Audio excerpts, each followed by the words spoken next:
क्यों दिखाई देते हैं? परेशान तो रहूंगा ना पार्वती, आखिर एक बेटी का बाप जो ठहरा।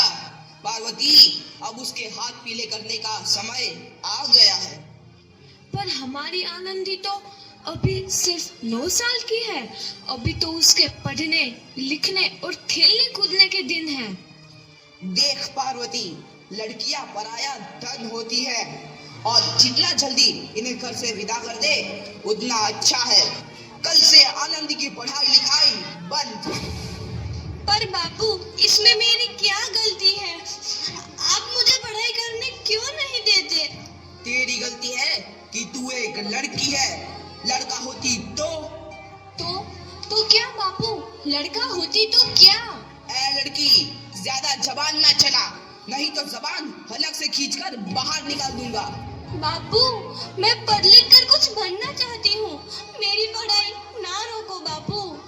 आनंदी, तुझे पढ़ना है तो पढ़, लेकिन सारी उम्र बाप की छाती पर यूं बोझ बनकर ना बैठ। पर बापू, अभी तो मेरी उम्र पढ़ाई लिखाई की है।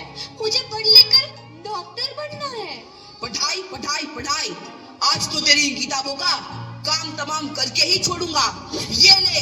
नहीं बापू, मत छोड़ो बापू। मत छोड़ी। नहीं नहीं बापू, नहीं। बापू, ये तुमने क्या किया?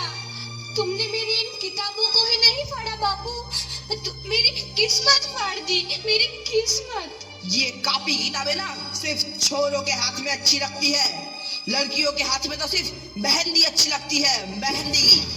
पर बापू, मैं लड़की हूँ तो क्या हुआ? लड़का और लड़की तो हमारे दोनों आंखों के समान होते हैं। चुप कर आनंदी, और यह एहसान मान कि अब तक जिंदा है तू।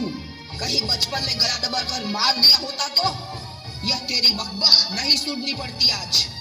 पर बापू, मुझे चूल्हा जलाना अच्छा ना लगे है। देख छोरी, जितना जल्दी हो तू चूल्हा जलाना सीख ले, उतना ही अच्छा है तेरे लिए। और हाँ, तेरा ब्याह तो होगा, वो भी कल के कल। अबला जीवन है तुम्हारी यही कहानी। आंचल में है दूध और आंखों में है पानी। मुझे माफ कर दे बेटी, तेरे बापू के जिद के आगे मेरी एक न चलेगी। माफ कर दे बेटी, मुझे माफ कर दे। इस प्रकार मात्र 9 वर्ष की छोटी उम्र में आनंदी का विवाह गोपाल राव जोशी से हो गया। बाल विवाह एक सामाजिक कुरीति है और इस कुप्रथा का शिकार होना पड़ा आनंदी को। 5 वर्ष बाद आनंदी 14 साल की हो गई है। उसके घर एक शिशु ने जन्म लिया है। देखते हैं आगे क्या हो। देखिए ना, इसे क्या हो गया है? इसका माथा तो अंगार की तरह तप रहा है। इसे तो बहुत तेज बुखार है। आप बिना कुछ भी बोलते हैं, दीजिए मुझे। माधव, माधव, जल्दी से वैद्य जी को बुला के लाओ। जी, अभी बुला के लाता हूँ। ये तुम क्या कर रही हो आनंदी? भगवान की विभूति लगा रही हूँ। बस करो आनंदी, ये सब अंधविश्वास है। अरे आप यकीन तो कीजिए, भगवान की कृपा से इसका माथा ठंडा हो रहा है और बुखार भी उतर गया है ना बाबू? देखिए, दीजिए मुझे। उठो बाबू, आंखें खोलो, तुम्हें तुम्हारी माँ बुला रही है। आंखें खोलो, देखिए ना इसे क्या हो गया है। आंखें भी नहीं खोल रहा। आंखें खोलो बेटा। आप चुप क्यों है? आंखें खोलो बेटा, आंखें खोलो। आनंदी, हमारा बेटा कभी आंखें नहीं खोलेगा। नहीं, ऐसा नहीं हो सकता। मेरे बेटे को मुझसे कोई नहीं छीन सकता, कोई नहीं छीन सकता। पागल मत बनो आनंदी। माधव, माधव। आनंदी, बंद करो ये पागलपन। भगवान ने मेरा बच्चा छीन लिया। भगवान ने नहीं, तुम्हारी अशिक्षा और अंधविश्वास ने तुम्हारा बच्चा छीना है।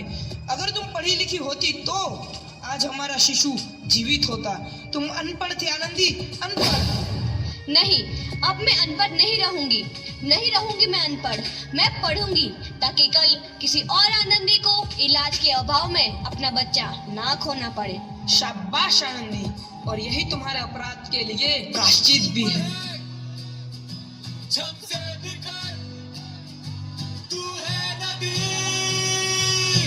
आनंदी, तुम्हारी 12वीं का परिणाम आ गया है। तुमने पूरे कॉलेज में प्रथम स्थान अर्जित किया है। आनंदी, तुम्हारी मेहनत रंग लाई है। तुम्हें शिक्षा वृत्ति मिली है।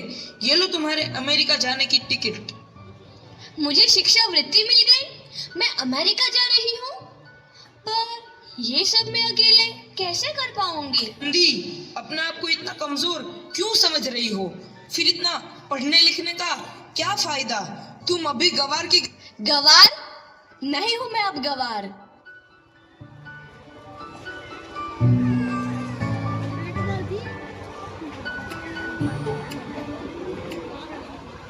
तो इस प्रकार 7 अप्रैल 1883 को आनंदी अमेरिका के पेंसिल्वेनिया के लिए रवाना हुई और 3 साल बाद उन्होंने डॉक्टर ऑफ मेडिसिन की उपाधि प्राप्त कर ली।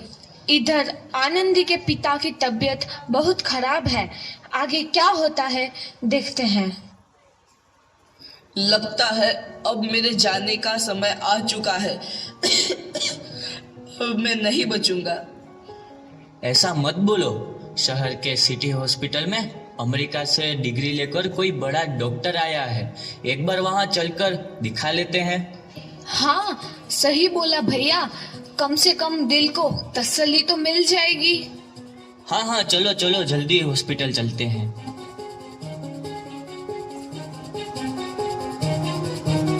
इस मरीज की हालत तो बहुत ही खराब है। कोई चमत्कार ही इसे बचा सकता है। ऐसा मत बोलो भाई। डॉक्टर साहब कब तक आ जाएंगे? लो आ गई डॉक्टर मैडम। डॉक्टर मैडम जल्दी देखिए, मरीज की हालत बहुत ही खराब है।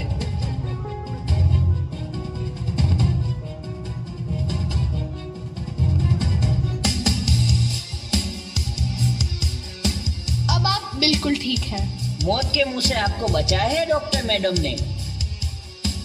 डॉक्टर साहब ने मुझे बचा लिया। मुझे मिलना है डॉक्टर साहब से। डॉक्टर साहब नहीं, डॉक्टर मैडम बोलो। डॉक्टर मैडम, उन्होंने ही तुम्हें जीवन दान दिया है। लो आ गई डॉक्टर मैडम, मिल लो उनसे।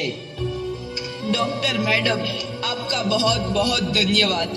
आपने मेरी जान बचाई। इसके बदले में मैं गरीब भला आपको क्या दे सकता हूँ?